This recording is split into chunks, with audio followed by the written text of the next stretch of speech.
If you hang up on people who make asinine comments, I'm not going to last very long. It's going to be tough stuff for both of us. It's going to be a short show.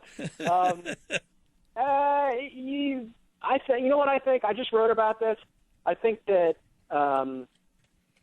because of the way that the NBA is structured now, because it is so healthy financially, and because the people who own the team are also really healthy financially, I don't think they're in any hurry. I think previously in the NBA,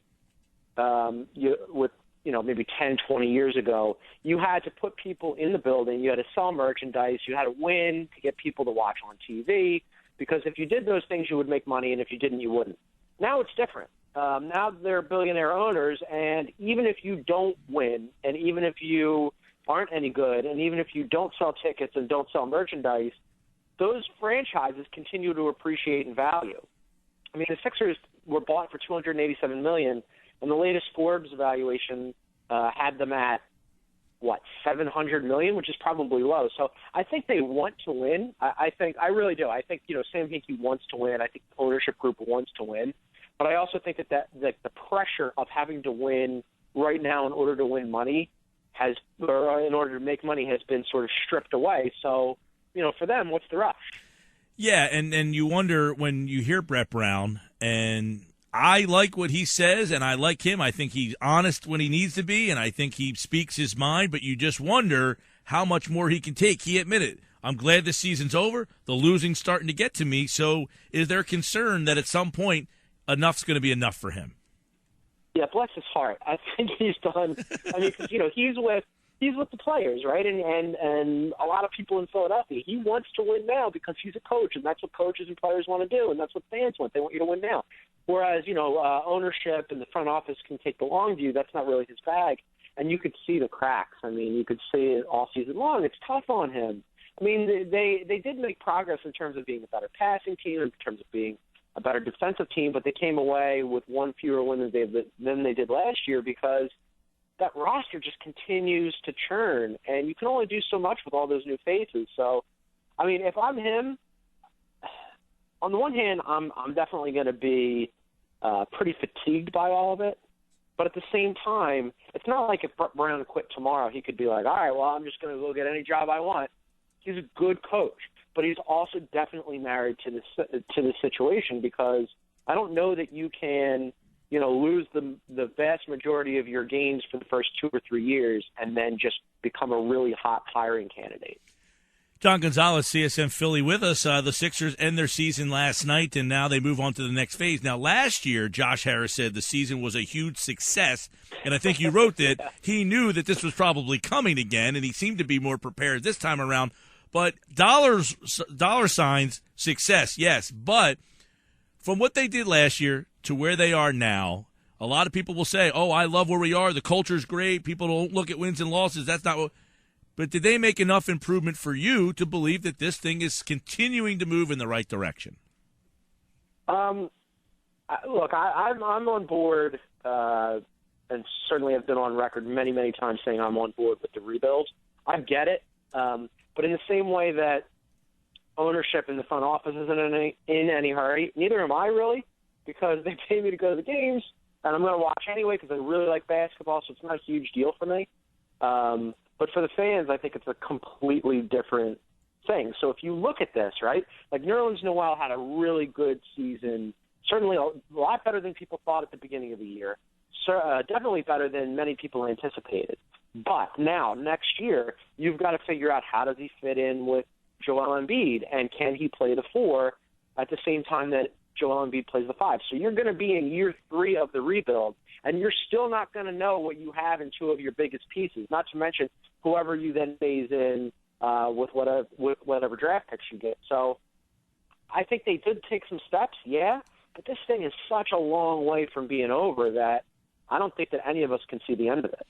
So this team ended up with 1 draft choice. Statistically, they have a chance for more, but if they only end up with 1, with all the things they did, would you say that they really didn't succeed in gaining more assets to improve this team faster?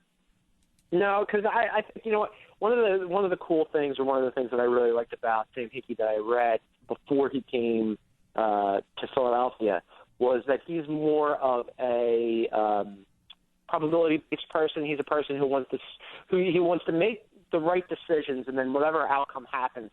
So, in other words, if you're taking a shot that's an efficient shot, but it doesn't go in, well, that's okay because that's the shot you were supposed to take. Similarly, in the situation with the draft picks, I think he made the right trades for the right reasons. I mean, he would still pick up JaVale McGee's contract in exchange for a draft pick. You would still, even though it didn't come out on the OKC pick, you would still, I think, trade Michael Carter-Williams if you don't think he's a top 15 or 20 point guard in exchange for a pick that could still be pretty good from the Lakers, even though you only have a 17% chance of it being conveyed this year. The Miami pick, I mean, they went out and they made the right move for Thad, and they got this pick. And if it's not conveyed this year, maybe it's conveyed next year. I think they made the right decision, but for whatever reason, for injury purposes, games that didn't break the right way, it's going to be hard for them to get those picks this year. But they still have a really good chance of getting really good picks next year, the year after, so on. I know, we touched on it a little while ago when we talked about Brett Brown saying, we got to start winning next year. At some point, wins and losses do become important, and this team has obviously not even come close to that. But is there, in your mind, a place you want to see them be next year? That's an interesting question. When Brett was asked about it, he said he wasn't really ready to quantify it with wins and losses. I think he's right. I think everybody is right. At some point, even if you are on board with the rebuild, it's got to translate, right? You've got to start seeing them win on the court. They can't rebuild forever. But like I said, I mean, you've got next year you're phasing back Embiid, right? He's been off for a year, just like Noel was off for a year. And now you're moving Noel from where he was really comfortable and certainly really good defensively under the basket, away from the basket. How's that going to impact him? And then how do you phase in these other guys that they're going to get in the draft or through free agency or through trades? There's so many moving parts that I honestly don't know how you would quantify success next year. I mean, what's a good season for them? 25 wins, 30? Do they need to compete for the playoffs? If they don't, does that mean that they've regressed? I don't know. And that's kind of the problem with this rebuild is that not only is it open-ended, but there's really no good way to figure out, okay, what is the definition of success. Right, and it almost is like the Sixers kind of are skating along on that because nobody can really put their feet to the fire and say, hey, if you don't get 35 wins, you're not going to be supported and we're all bailing on you because you're right. Nobody knows when to start pushing the start button on this thing, and I think that's what makes it tough. But, Jimmy Lynam, after one of the games, had said he thinks this team can win 35 to 40 games next year. I mean, is that preposterous? I love Coach. You know what? His optimism is something that I wish I had. It could. I don't know what the roster is going to look like. I mean, look, I really liked what I saw from Noel. A lot of people wanted to write him off in the beginning of the season, and his offense was always going to be raw.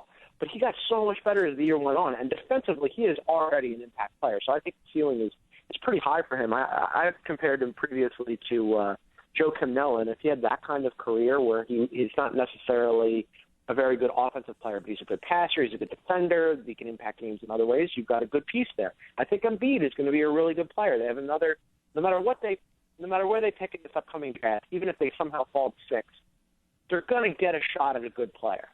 So now you're starting to build here a little bit, but I mean, I don't know. I don't know what the roster is going to be next year, so it's hard for me to forecast, how many wins could they get? Right. John, in sports, we like to compare situations. Do you look at the Sixers and say, look, the Oklahoma City talent, Durant didn't make the playoffs for his first 2 years in the league, and then they made the playoffs, they got knocked out in the first round. Is there a situation or a thing that you would compare and say, and try to put it on that timeline? You look at Nerlens Noel and Joel Embiid. I don't think either one of those guys are going to be as good as a Durant, but do you say, okay, 2016-17, that's when they better make the playoffs? Yeah, I think that's fair. I think it's fair to say, okay, well, so next year's 15-16. I mean, maybe they pull a Milwaukee Bucks. I don't see it. I think the Bucks were in a little bit better position with some other veterans that they had. But yeah, I think the year after that, because the year after that, in theory, Sarge come over from Turkey, and he's looked, I don't know how many people are watching YouTube highlights, but he looks pretty good to me. So you fold in Sarge, and you fold in whoever they take with this draft, or several players with this draft, plus the kids that they get the following year, you should have a really good core of talent. I mean, you should be starting, 4 lottery picks at least, maybe 5. So right there, that's an encouraging start. And yeah, I think around that time, year after next, if you're not seriously contending for one of the 7-8 spot in the Eastern Conference, then maybe something's going wrong there. Yeah, and that's right. I think you're right there. If in 4 years from now you're still not really developing and going anywhere, then I think you really got to start questioning if this is going to be the right way. Let me ask you this question then. Obviously, John, this team, as Brett said today, I don't want vagabonds and a revolving door of players. Do you envision, though, a lot of these guys coming back? A lot? Probably not. I think that we're looking at another year of roster turnover because, look, they have 2 super keepable pieces right now, right? Although with the Sixers, what's really the definition of keepable because they could trade anybody if they get a good offer. But you would think that Embiid and Noel are guys that they're going to want to build around. Covington costs them absolutely nothing. He's on an awesome contract. They need shooters. I think he's going to be back. Jeremy Grant, I think he ends up coming back, although the jury is definitely still out on him on what he can pull off. Tony Roden's going to come off that injury. He's another guy who's probably going to be back. Beyond that, maybe I'm forgetting somebody here. I mean, would you be that broken up if they move on from Hollis Thomas or, Ish Smith had a nice little run, but really there's a million Ish Smiths in the NBA. I mean, they just have a lot of disposable parts right now, so I think they're a long way away from saying, okay, we got the bulk of our roster, now we only have to fill in holes. Here's an interesting question for you, John, because if you ask Sixer fans, and most NBA fans, the answer would be, number one, do you have a preference of where they pick because of a guy you have in mind? It's almost like some people say, I don't want them to get the number 1 pick because then they might take a big guy, and that it's almost like you want them to get that 3rd pick because in your mind they need a point guard. But do you have a preference? It's interesting that you mentioned that because your guy, Derek Bodner, mentioned this on Twitter last night, and I was totally in agreement with him. I think you always want the number 1 pick. But if you had a shot where, there are a lot of moving parts here, but for the Sixers to get multiple picks, they'd have to have a couple of other teams sort of leapfrog into the top 3. So would you rather have the number 1 pick? Yeah, I think I would. But if the choice was between the 2nd pick or, say 5, 6, 11, I'd probably rather have the bushel rather than the 2nd pick. So if you can get into the 1st pick, absolutely, it's great. But beyond that, yeah, I'd take more picks. Were you at the game last night? I assume you were. I was. All right. Was it a weird atmosphere there? I mean, I thought leading up to it, I really thought leading up to that game with the fact that they were playing the Heat and what that pick meant, that it was going to be a odd feeling in that building. And then I even think Spoelstra said, we found out the Brooklyn won. It was kind of like, thank God. Did you think in the long run that the NBA will end up doing something with these type of situations? Yeah, last night was weird all across the NBA because you had some teams that were fighting, like, Brooklyn fighting, Miami wants to keep its pick and all that stuff. And then you had, OKC trying to get in the playoffs and they didn't make it, and the Pelicans did. But for the most part, you have, in the last week especially, and certainly on the last night, a bunch of teams that are either in or out already. So you've got guys who are getting rested because they're getting ready for the playoffs, and you got guys who are getting rested because they don't want to get injured going into the off season. It's a really squirrely situation, and I don't know what the NBA does, though, to counteract it because it's been like this for so long, and I don't know that it's fixable.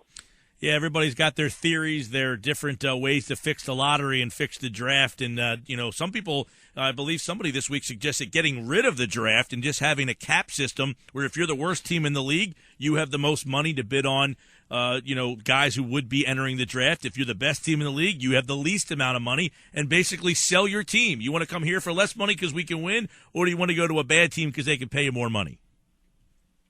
Yeah, I mean, that's something that you got to figure out. I mean, there's a lot of teams that have money, though.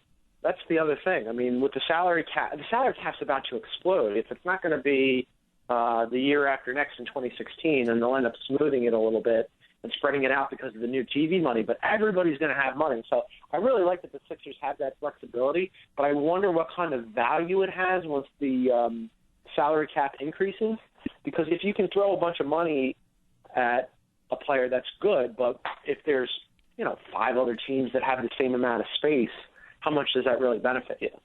Yeah, I don't think there's a perfect way to do it, and obviously that is something to keep an eye on because I guess the NBA did throw out something that got voted down, right? It was something to try to reform the lottery that ended up getting shot down, and the Sixers were one of those teams that were really lobbying against it. Yeah, that's absolutely right. I mean, for a while there, right before the vote happened, pretty much everybody around the league, like people I talked to that are in the league, other media members, pretty much everybody expected that reform proposal to go through. And then at the last second, the Sixers did a really good job behind closed doors lobbying the other owners, specifically the minority owners. Specifically the owners of smaller market franchises, saying, like, look, your best shot to get good quickly is in the lottery. And if you vote for this, you're going to have a worse shot of getting those players in the lottery. And guess what? Nobody's moving to Milwaukee as a free agent. Nobody's going to Oklahoma City as a free agent. Oklahoma City drafted Westbrook, and they drafted Kevin Durant. And if they hadn't, I can't imagine that Durant would wake up one day as a free agent and go, you know where I want to go? Oklahoma. Right. So I think that's like their pitch. They keep saying to people, look, we got to keep it this way because the big markets are going to get the free agents, and the smaller markets are only going to get good through the draft. Well, it should be an interesting offseason. Obviously, Sam Hinkie did not speak, and I guess he said, I'll just hide in the bunker for a little while longer until you guys can get me out of there, and then the draft lottery on the 19th and the NBA draft. And when, John, are they breaking ground on that practice facility? When did Josh say that was happening? Do you know? Yeah, you know what? It's really interesting. So we asked him about that, and he said, things are in motion. Dirt has been moved. I don't know what that means because whatever dirt they moved, I mean, you can go over there and it certainly wouldn't look like anything's been disturbed, but they're clearly behind their timetable, so who knows? And you know what? That's a big thing to get free agents. If you're showing no doubt Spurs have a really nice facility, and also they're a first-class organization, hey, come here, you're going to have the best of everything. If you're trying to pitch a free agent in Philadelphia, you're like, well, we don't own our building. It's getting a little old. By the way, you got to practice at Pecan. Yeah, and there's a big pothole right around that street there at Pecan that really is a hazard there. All right, John Gonzalez, CSM Philly, as the Sixers end their year at 18-64. Not very good. Thanks, John. All right, buddy.